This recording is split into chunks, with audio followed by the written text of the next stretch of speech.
राम राम मंडळी, मराठी आपल्या कट्ट्यावर हार्दिक स्वागत. आज आपल्या समोर रील स्टार जे तुम्हाला दिसलेच असेल कोण आहे, प्रभू शेळके. प्रभू शेळके, आज तुम्ही बिग बॉस मराठीच्या घरातून तुम्ही आज बाहेर पडले आहे. अनपेक्षित तुमचा निकाल लागला गेलेला आहे. आज तुम्ही आतापर्यंत 70 ते 80 दिवस 70 दिवस तुम्ही घरात राहून आलेले आहे. पण काय तुमची अपेक्षा होती आणि काय तुमच्या अपेक्षा भंग झाल्या त्या खेळण्यामध्ये, काय सांगा तुमचं? मला असं वाटतंय की माझी एकदम मी चांगल्या पद्धतीने जे गेम खेळत होतो, ट्राय झालं किंवा कुठली स्ट्रॅटेजी झाली, कुठली रणनीती झाली, तर मी माझ्या पद्धतीनं एकदाही शांत बसत नव्हतो, ना कुठला कोपरा पकडून बसत नव्हतो. माझा गेम एंटरटेनमेंट बी होतो, माझ्या मस्ती पण होती आणि टास्क बी प्रॉपर खेळायचो मी. तर मला असं वाटतंय मी कुठं कमी पडलो म्हणून मी बाहेर निघलो. मी स्वतःला मी एकदम टॉप मध्ये बघत होतो, टॉप 5 मध्ये. तेव्हा तर मी वाचत होतो, मला आता हा वोटिंग मला कमी पडली, पण ते अचानक मी पडल्यामुळे एकदम मोठा धक्का बसला मला. पण हा धक्का तू जेव्हा लागला तेव्हा तुला अशी काय जाणून झाली किंवा तुझ्या घरच्यांना किंवा तुझ्या मित्रमंडळींना कसं काय वाटलं? आता माझं कसं झालं का मी बाहेर पडलो, मला त्या टायमाला कळलं की आपण जर आपल्याकडे पैसा असता किंवा आपल्याकडे काहीतरी पीआर टीम किंवा कोणती मीडियाने लावली असती तर त्या पद्धतीनं मला वोटिंग भेटली असती, मग काहीतरी फायदा झाला असता पीआर टीम मुळे. पण ते झाला नाही. मी कुठेतरी पैशामुळे मी मागे पडलो आणि त्याच कारणामुळे आज मी बाहेर पडलेलो आहे. बरोबर. एकंदरीत बघायला गेलो तुझं नाव तर भरपूर फेमस आहे रील स्टार, पण या रील स्टार मध्ये तू याच्या आधी तू एक असे चिकन लेग स्टिक्स बरोबर तुझे जास्त तुझे रील्स आहेत, ते त्याचं कसं कनेक्शन तुझ्या जोडलं की असं तर नाही की तो ते तुला सपोर्टर असतील आणि त्याच्यामुळे आज बिग बॉस चॅनलवर तू आला आहेस, असं तर नाही? नाही तसं काहीच नाही. भांडण झालेले माझे, त्यांनी काय मला नाही, तसं काहीच नाही. त्यांनी मला एकदाही सपोर्ट केला नाही. भले मी बिग बॉस मध्ये आलो पण एकही रील बनवून टाकली नाही आणि त्यांच्यामुळे नाही आलेलो. बरोबर. माझ्याच रील मिलियनला 20 मिलियन 10 मिलियन 15 मिलियन अशा मिलियन पोहोचायच्या आणि 30 मिलियन बिग बॉसच्या टीम कशी आली आणि मला फोन आला. बरोबर. पण हा जो स्ट्रगल आला मला ते कळलं मला. पण ह्या स्ट्रगल मधून तू आजचा जो प्रवास जो आहे तो कुठेतरी थांबला आजच्या दिवसाला.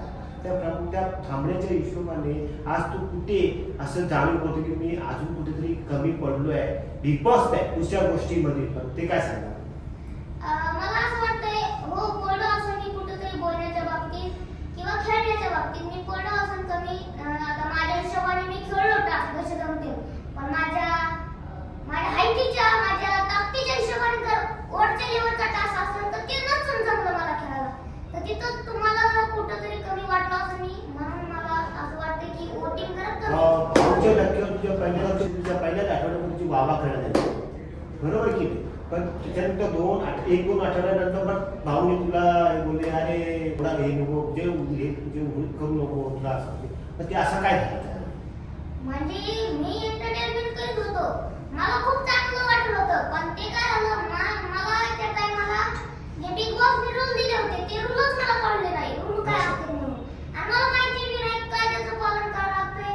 आणि बिग बॉस सांगत होते सेवकांनी अंडे करू नये किंवा काही काम करू नये, पण ते मला समजत नव्हतं. मला असं नव्हतं जे बोलत असतील. तर मी अंडे बनवले होते आणि तन्वीला बनवून दिलं होतं. बाकीचं मी माझ्यासाठी अंडे बनवायला सांगत होतं दिव्या शिंदे.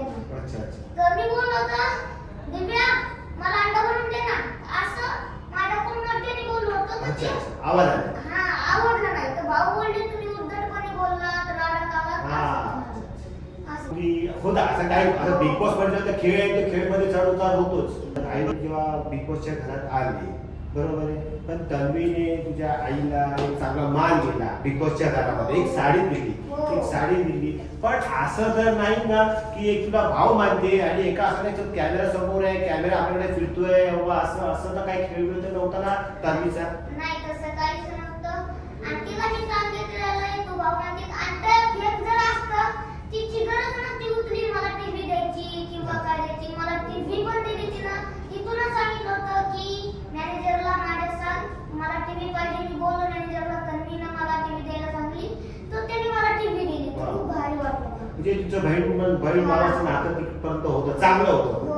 ते मी असं का विचारलं की कारण काही गोष्टी खेळ आहे शेवटी, खेळामध्ये माणूस काही पण करू शकतो. याच्यामध्ये मी असं विचारलं होतं नाही. तुझ्या समोर असा स्ट्रॉंग जो कंटेस्टंट आहे तो आपला विशाल तर तुझा कसा बॉन्डिंग होतं? कारण जेव्हा जेव्हा तुझं बघतो तुझा जरा तू कधी काटा याच्यावरती पण जातो, कधी काय याच्या दुसऱ्या टीम मध्ये पण टोळी टीम मध्ये पण असतो. त्याचं काय कसं काय कनेक्शन करतो? हा मी पहिल्याच आठवड्यात फक्त मला आता समजे नवीन होते, मी पण नवीन होतो आणि तिथं म्हणलं आता काय करावं, तर मला असं वाटलं की टोळीत बसत असत आणि त्यांचा ते ग्रुप होता, दिव्य शिंदे ते संजय होते रात्री, तर मी तिथं पण जाऊन बसतो. मी मग एकटाच खेळतो. नंतर मग त्यांनी सोबत मी नातं बनवलं. तीच मला विचारायची की तू जेवलास का, तर मग मला असं वाटत अरे मला विचारपूस करते, कोणी करीत नाही कोणी करते, मग मी तुला ताई बोलतो. ताई बोलल्यानंतर तिच्या मनाला भावलं ते. मग आम्ही दोघांची मैत्री बहीण भावाचं नातं पक्क झालं आणि रंगात नातं एकदम पक्क झालं. आमचं तुटायला गेलं तर मग गेलो जरा व्हायली. आपले नाते बाहेर चालले, जे मित्र बनवलं का आपण मैत्री बनवलं ते बाहेर चालले, हे दोघं का संगती सोबत राहू. आणि जेव्हा वाईल्ड कार्ड जेव्हा आपले बनवून ते चौघे जण आले, संकेत पाहू आपला बाकीचे जे होते, तर त्याच्यामध्ये तुझा काय मत होतं? त्या वाईल्ड कार्ड मध्ये कसं तुझं जॉईन झालं? मला संस्कृतीचा तर गेम नव्हता दिसत, की कुठेतरी गोंधळी होती, झोप काढायची ती आणि कुठेतरी असं मला हरवल्यासारखी वाटायची. बरोबर. तर मला असं वाटत होतं हे नसते लय दिवस नाही टिकणार, तर ती खरंच लय दिवस टिकली ना, दुसऱ्या आठवड्यात बाहेर पडली. पण असं काय घडलं की तुम्ही सगळं शेवटच्या वेळेला तुला असं हे झालं मम्मी बाहेर पडलास, असं काय झालं काय? मला तेच आतापर्यंत मला कळलं नाही आणि प्रेक्षकांना पण ते प्रश्न पडले की आम्ही इतका सपोर्ट केला प्रभूला, आतापर्यंत टिकून ठेवलंय आणि त्याला प्रेक्षकाचं बी मत आहे की प्रभूच विनर बनते. समजेकर ती चर्चा झाली प्रभूच विनर आहे, प्रभूच विनर आहे, तर मग याच्यात कोणाचा दोष असेल बाहेर काढण्याचा, हे प्रश्न पडाय प्रेक्षकांना. डॉन तो प्रेक्षक हसवतोय बी, बिग बॉसच्या घरात बी मजा मस्ती करतोय, टास्क खेळतोय, एन्जॉय करतोय आणि फनी कंटेंट बी देतोय, कॉमेडी पण करतोय, तर मग याला बाहेर का काढायचं हेच प्रश्न प्रेक्षकांना पण पडलाय. म्हणजे याचा असं अर्थ की घरामध्ये माहिती घरी त्या घरामध्ये सदस्य होते त्यांना माहिती होती की प्रभू हा स्ट्रॉंग कंटेस्टंट आहे, पहिला तुला बाहेर काढायला ते तुझ्या त्या पद्धती खेळत होते. पण तू त्या पद्धती तू का नाही खेळला? मी पण खेळतच होतो, पण तू तन्वीच्या साईडच खेळ होते ना? नाही, मी तन्वीच्या साईड ना, कारण की मी माझी दुश्मनी विश्वास होता, मला बाहेर काढण्यासाठी लढत होता आणि मी त्याला बाहेर काढण्यासाठी लढत होतो. हेच आमच्या दोघांत चालू होतं. पण ते चालू होतं पण शेवटी तू आला बाहेर.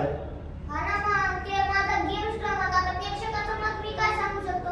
प्रेक्षकांनी मला कमी दिलं की त्यांना तर वाटलं असं गेमचं याचं कुठेतरी डाऊन झालोय.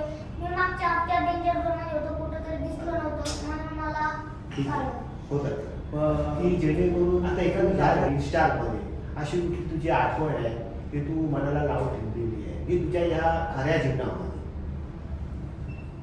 हीच माझी आठवण होती बिग बॉसच्या घरात, जे की माझं कॅप्टन बनायचं स्वप्न होतं, ते माझ्या मनातच राहिलं. विनर तर नाही तर झालं, पण कॅप्टन बी आता शेवटीपर्यंत लढलं, शेवटीपर्यंत उमेदवारी घातल्या, पण इकडं काय घासून लगेच खाली पडायचं, हे जरा बेकार मनात लागले. त्याच्यामध्ये तन्वीने काय तुला सपोर्ट केला या कॅप्टनला? हा, ती प्रत्येक वेळेस मला उमेदवारीसाठी लढायची, माझ्या कॅप्टनसाठी पण खेळायची, पण नाही बनू शकलो मी. आता एकंदरीत आपण जेव्हा त्याला काही गोष्टी आहेत भाऊच्या धक्क्यावरती तुला कसा अनुभव होता? हा, भाऊच्या धक्क्यावरती जे अनुभव मला व्हायचा की कौतुक व्हायचं किंवा रॉंग साईडनं मी खेळलो किंवा रॉंग बोललो, त्याच्यावर मला बोलणे भेटायचे, ओरडा पडायचा, तर मग मला असं वाटत होतं आपला गेम कुठंतरी बाहेर चांगला दिसतो आणि हा आपण दिसतोच म्हणूनच आपल्याला ओरडे पडते, समजूक बी सांगते, तर मला असं वाटायचं की स्ट्रॉंग आहे आणि माझा गेम दिसतोय, त्यामुळेच भाऊ माझं कौतुक करते.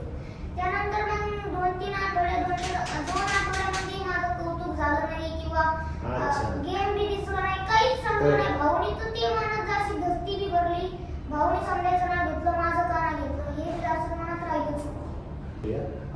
एकंदरीत राखी सावंतचा तुझा अनुभव कसा होता? सागर कारंडेचा अनुभव कसा होता?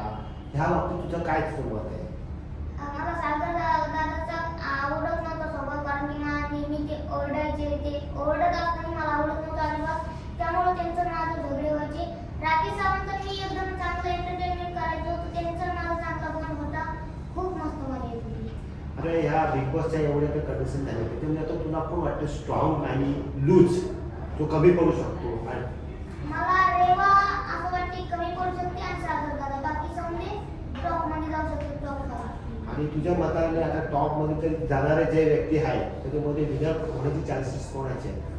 मला असं वाटतं विनर बनण्याचे चान्स आहेत तन्वीचे आणि विशाल म्हणजे या दोघांतून एक बाजूला उभा राहू शकते पण विनर तर तन्वीच बनू शकते अच्छा त्या प्रेक्षकांनी तुला एक रील स्टार पण बनवला आहे आता तू बिग बॉसच्या घरात पण तू जाऊन आणलायस ह्या प्रेक्षकांना तू काय सांगतेस?